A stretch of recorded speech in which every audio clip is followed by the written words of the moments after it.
tardes, compañeros y maestro. Nosotros somos el equipo número 4 y les vamos a hablar sobre cetoacidosis diabética. El equipo está conformado por Tania Flores, Rebeca Guadarrama, Mariana Hernández y su servidora Leslie Flores. El contenido presente en este trabajo consta de concepto, etiología, epidemiología, clasificación, fisiopatología, cuadro clínico, diagnóstico clínico de laboratorio y gabinete, diagnóstico diferencial, complicaciones y tratamiento médico. Bien, como concepto vamos a tener que la cetoacidosis diabética es una complicación aguda de la diabetes mellitus y esta se va a caracterizar por una triada bioquímica que consta de una hiperglucemia, una acidosis metabólica con un pH menor a 7,3 y por un nivel de cetonemia.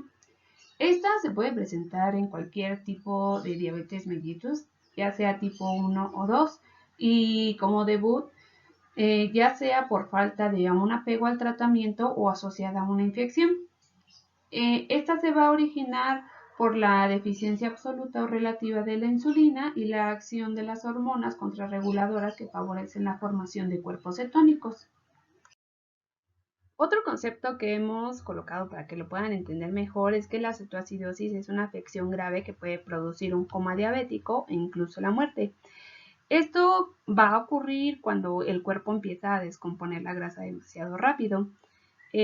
Cuando las células no están recibiendo la glucosa que necesitan como fuente de energía, el cuerpo comienza a quemar la grasa para poder obtenerla y esto va a producir cetonas. Las cetonas son químicos en el cuerpo que son creados cuando se quema la grasa. Entonces, esto el cuerpo lo hace cuando no tiene suficiente insulina para usar la glucosa. Y cuando las cetonas se acumulan en la sangre, esto hace que la sangre se vuelva ácida. Bien, ahora vamos a hablar de las cetonas. Para ello hemos colocado una imagen para que puedan relacionarlo con lo que voy a mencionar. Y bueno, tenemos que las cetonas y cetoácidos son combustibles alternativos para el cuerpo que se fabrican cuando hay una escasez de suministro de glucosa. Esto ocurre normalmente durante la noche, cuando uno hace dietas o ayuno. Durante estos periodos los niveles de insulina pues van a estar bajos, pero los niveles de glucagón y epinefrina están relativamente normales, como lo podemos ver en la imagen. Esta combinación de insulina baja y niveles relativamente normales de glucagón y epinefrina hacen que se liberen grasa desde las células grasa. Entonces, estas células grasas van a viajar a través de la circulación sanguínea para llegar al hígado, en donde pues van a ser procesados para convertirse en cuerpos cetónicos. Los cuerpos cetónicos luego circulan de regreso hacia la corriente sanguínea y estos son recogidos ya sean por músculos y otros tejidos para alimentación metabólica del cuerpo. Esto debería pasar en personas relativamente sanas sin diabetes, pero en individuos con diabetes puede desarrollarse niveles peligrosos de cetona y amenazantes para la vida. Esto ocurre cuando no hay suficiente insulina, entonces las células grasas siguen liberando grasa hacia la circulación y el hígado sigue fabricando más y más cetonas. Luego, los niveles crecientes de cetoácidos hacen que el pH de la sangre sea demasiado bajo. A esto lo vamos a conocer como cetoacidosis diabética. Recordemos que es una situación de emergencia médica y exige pues una atención médica inmediata. También es muy importante que alguien con diabetes tipo 1 comprendan la cetoacidosis porque tiene un riesgo más alto de desarrollar niveles peligrosos de cetona. Sin embargo, la cetoacidosis también puede ocurrir en alguien con diabetes tipo 2 si existe un incremento importante a la resistencia a la insulina o reducción en la liberación de insulina desde el páncreas. Ahora, ¿cómo se pueden medir los cuerpos cetónicos? Estos se pueden medir en sangre o en orina, ya sea por tiras reactivas o un examen de sangre, y la determinación en sangre va a ser más exacta, por decirlo, ya que las cetonas se van a producir oficialmente en la sangre y posteriormente en la orina. Y si una persona toma bastante agua, puede salir, bueno, se puede interpretar de otra manera. Por ello hemos colocado estas interpretaciones de las cetonas en sangre.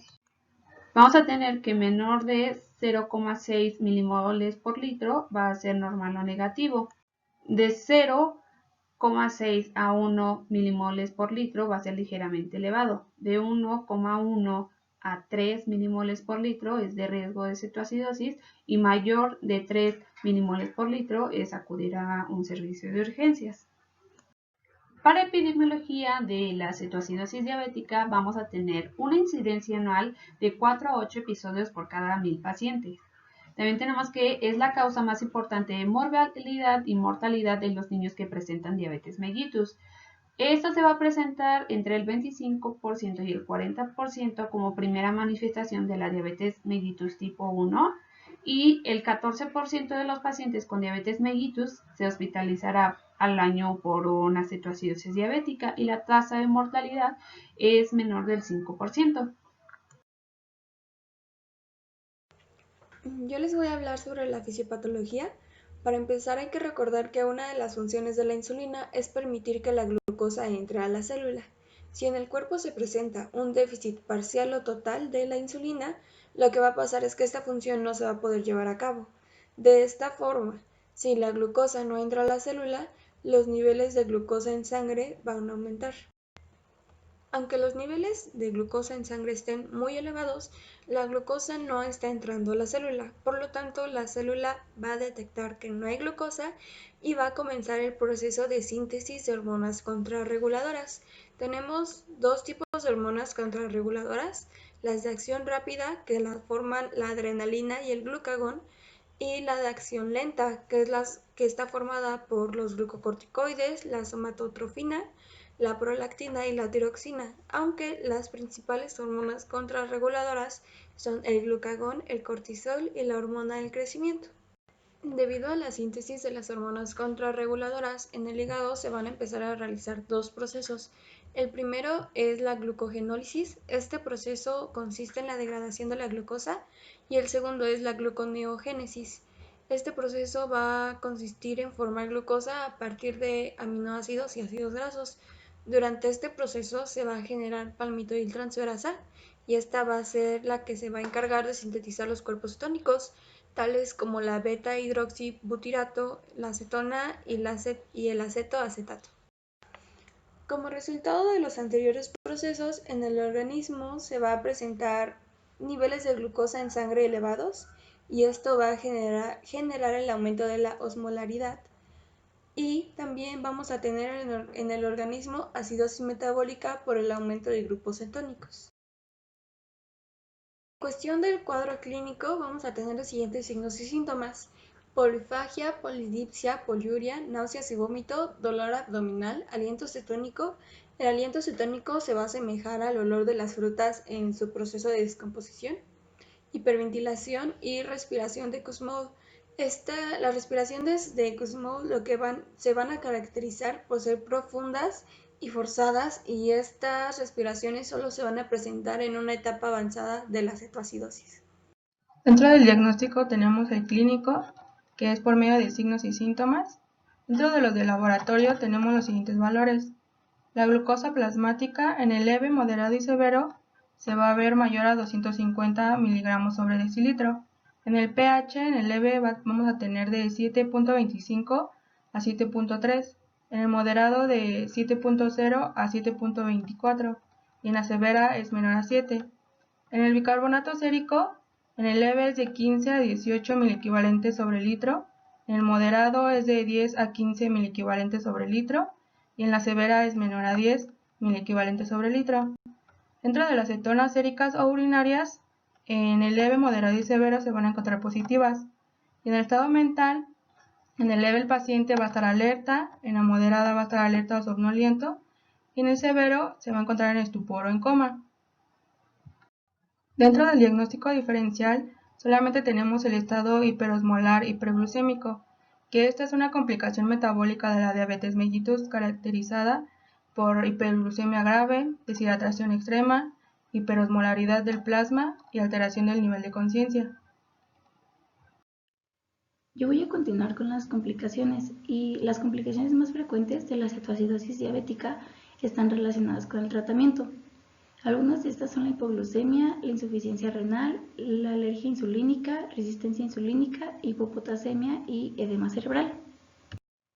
Bueno, sigue el tratamiento.